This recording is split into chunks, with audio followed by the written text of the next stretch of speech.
প্রিয় বন্ধুরা, ভিডিওটা আগে দেখুন এবং আপনাদের মূল্যবান মতামত জানান।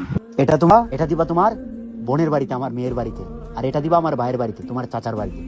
আব্বা, চাচার সাথে কথা বলেন না 1 বছর ধরে, তাহলে চাচার গুস্তু দিবেন কে? ভাইয়ের সঙ্গে কথা বলি না, তবে ভাইকে তো আমি কি গুস্তু খাই তারা? আব্বা, সব দিয়া দিতাছেন, তাহলে আমরা কি কামু?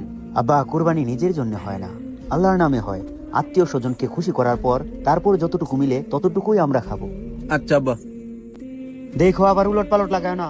আচ্ছা তাড়াতাড়ি আয়ো আব্বা, দেখো আবার বেচার লাগায় না। ফুফু নেন, দুলাভাই নেন, মামা নেন। কাকু, আপনার গুস্তুটা আব্বা দিছে। বুঝো তেয়ার কথা কই করে, কুত্তার মতো খালি ধরো আয়ো।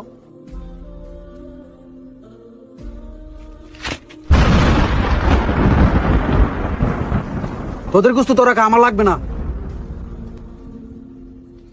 আমি আগে কইছিলাম গুস্তু বাড়ানো লাগতো না, তোমার বাইরে আমি চিনি না। আব্বা কি হইছে? তোমার ভাই গুস্তু রাখলো না, ইটে দেওয়া দিতে। ভাইও না, এই ছোট বেলার মতনই রইলো। কি তাহলে একা যারা লাগিলা কো আমাতে কোনি লাগবো? ভাই কুরবানি একসাথে দেওয়া যেত না? কেরে ভাই, আমি গরিব দিকে।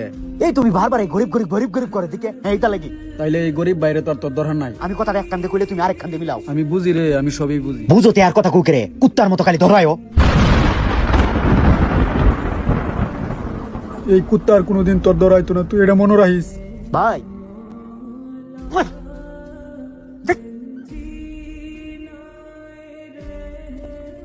ছোট ভাই এত কষ্ট করে গুস্তটা ফাড়াইলো, আমি ইড্ডাতে ফালাই দিলাম। আমি এই কাজটা ঠিক করলাম না। পুরোনো কথা মনে রাখা লাভ নাই। যাই বাইরের থেকে গুস্তটা লয়ে আসি। ভাইও না, এই ছোট বেলার মতনই অহনো রইলো। সাকিব, গুস্তটা কই রে? ভাই সাকিব। নেউ কাকু। ভাই কিস্তা না কইলে আগে আম্বু কইতাম না, হেলে তাই আমি কম টম না কিতা চাইতে আগে দু কিস্তা কয় না। ভাই কথা কইতে না। কিতা কইম তোরে? ভাই আমার ভুল হয়েছে, আমার মাফ করে দেও।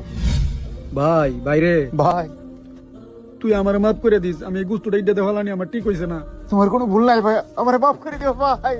আল্লাহ, এই ঈদে প্রতিটি ভাই যেন এভাবে মিল হয়ে যায়, রাগ হিংসা ভুলে সবাই যেন এই ঈদে সবাইকে আপন করে নেয়।